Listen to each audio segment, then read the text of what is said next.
Boa tarde. Boa tarde. É um prazer estar aqui nessa casa transformada, Rede Viva. E eu vou falar sobre memória e arquitetura na minha capacidade de poeta e ex-arquiteto. Eu não exerço arquitetura. Mas com um viés diferente. Eu conheço esta casa desde que eu tenho 12 anos. Bom, portanto, essa dizendo memória afetiva. Agora, o que eu quero falar de memória também, no caso dessa casa, eu vejo essa casa como um comentário à arquitetura bandeirista daqui, sediada na cidade de São Paulo, e curiosamente feito esse comentário por um carioca, que por acaso não teve na sua formação todo o discurso de historiografia arquitetônica que se centra em certos tópicos.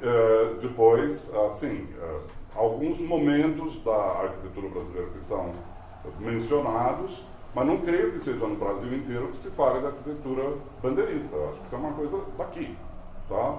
É uma formação daqui. E ele não era daqui. Então aí vamos pensar como é que ele pega uma memória que não é própria da formação dele e introduz elementos que evidentemente remetem à arquitetura bandeirista aqui nessa casa, nesse projeto. Então eu quero mencionar dois, para não falar mais do que três. Pronto. O primeiro é o mais evidente, que é o uso dos muxarabis, certo?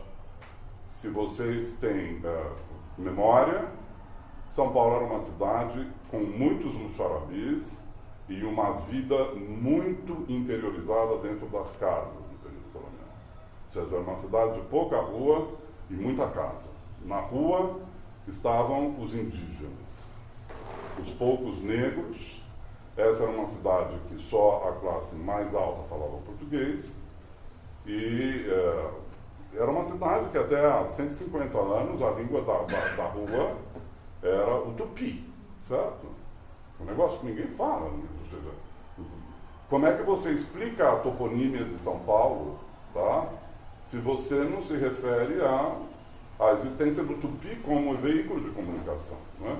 Mas, entretanto, ou seja, o que fazia o trânsito entre casa, o universo privado e a rua, não eram as grandes janelas de vários lugares, mas sim um xarabi, que é uma forma de velatura, certo? Ok? É uma velatura.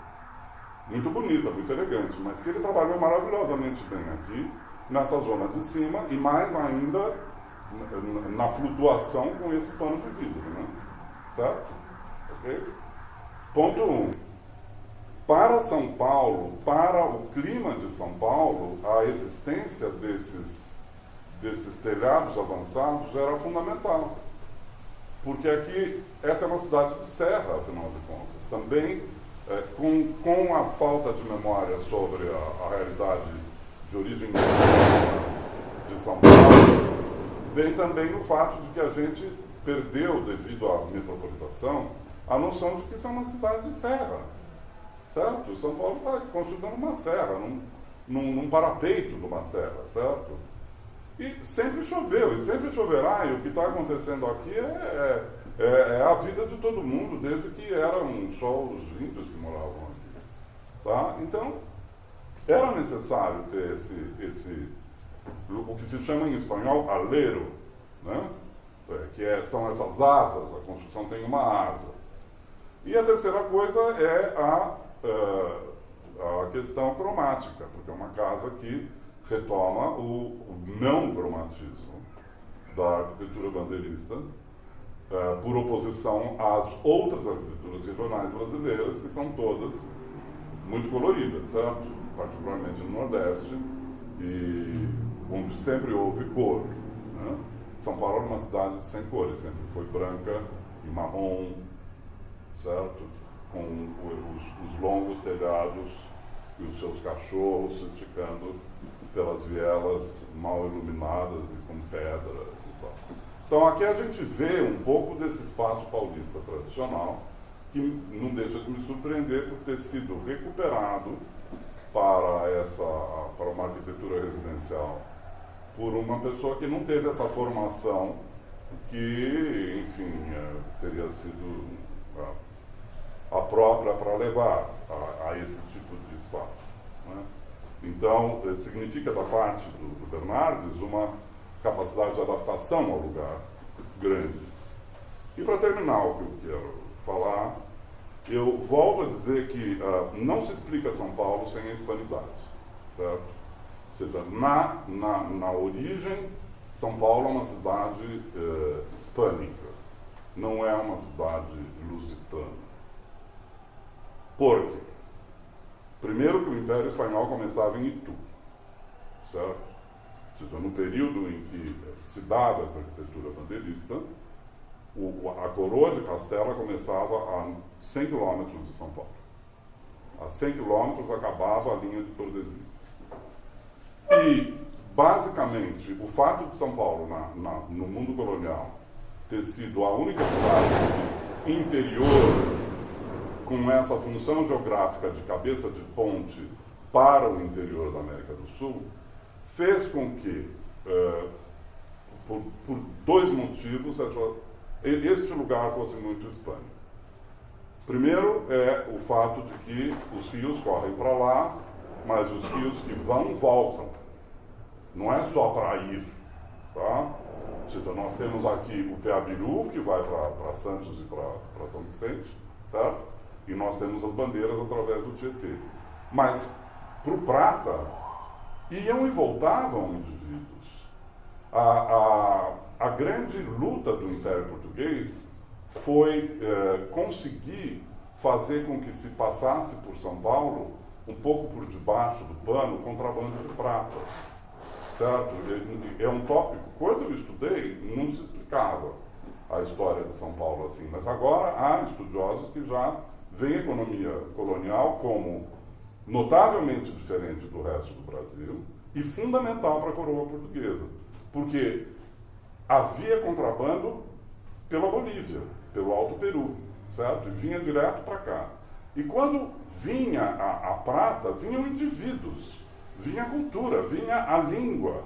São Paulo, inclusive, neste momento, é um núcleo de cristãos novos que se reúnem aqui porque também vêm fazer operações de investimento em prata, tá? Ou seja, não dá mais para pensar a cultura de São Paulo como apenas parte de um processo de ocupação territorial do Império Português.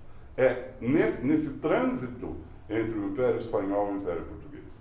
E pode parecer estranho o que eu acabei de dizer, entretanto, a diferença da arquitetura bandeirista em relação às arquiteturas que se fazem no restante da colônia é tão grande que eu me lembro de ter estudado naqueles tempos de jovem arquiteto, de pesquisador, há muito tempo atrás, que no contexto da América do Sul, a arquitetura bandeirista aparece, as casas bandeiristas aparecem aqui na Colômbia, o mesmo tipo de casa, tá? Então, nós não estamos sequer falando de Potosí, não estamos falando da Bolívia, nós estamos falando, inclusive, de um outro trânsito pelos Andes. Pode ser um acaso, entretanto, a arquitetura bandeirista é muito notavelmente diferente do resto das arquiteturas coloniais, ou seja, do Império Português, já seja aqui, inclusive em Goa, não sei onde, certo? E eu acho que o que explica é essa abertura ao hispânico, de uma maneira geral, tá? Eu não sei se vocês sabem que o contato com a América Hispânica foi tão intenso que cidades, vilas inteiras do domínio de Castela preferiram o Reino de Portugal com a restauração do trono dos Bragança. E se mudaram para São Paulo. Todo mundo, vocês sabiam disso? Tá? Não é um negócio incrível você pensar que certas comunidades que falavam castelhano, ali onde hoje é o Paraguai, onde hoje são as missões da Argentina, um belo dia dizem, olha, nós não vamos ficar aqui. Nós vamos para lá por duas razões. Primeiro, porque o contrabando vai ser incentivado. Bom, e segundo, porque a questão dos indígenas era muito mais laxa para o Império Português, que necessitava dessa mão de obra, do que para o Império Espanhol, onde até os debates teológicos sobre os indígenas eram muito mais estruturados, certo? Então, eu trago tudo isso à memória, porque nós estamos falando da memória. Tá? Nós estamos falando de um espaço que é memória. E, mesmo para terminar, vocês conhecem aquela aquarela do Palier sobre São Paulo, em 1819? Um dos primeiros viajantes. Quem não conhece, vai lá. Pelo seguinte, é muito delicado e é uma vista de São Paulo. Como nós não temos muitas imagens de São Paulo colonial, na minha memória se junta essa imagem do Palier com a impressão do Saint-Hilaire, Auguste de Saint-Hilaire, quando ele viaja pela província de São Paulo, nessa época, um pouco anterior à proclamação da independência, né? E ele fala: São Paulo é muito diferente do resto do Brasil, porque se parece a uno de los pueblos blancos de Andaluz.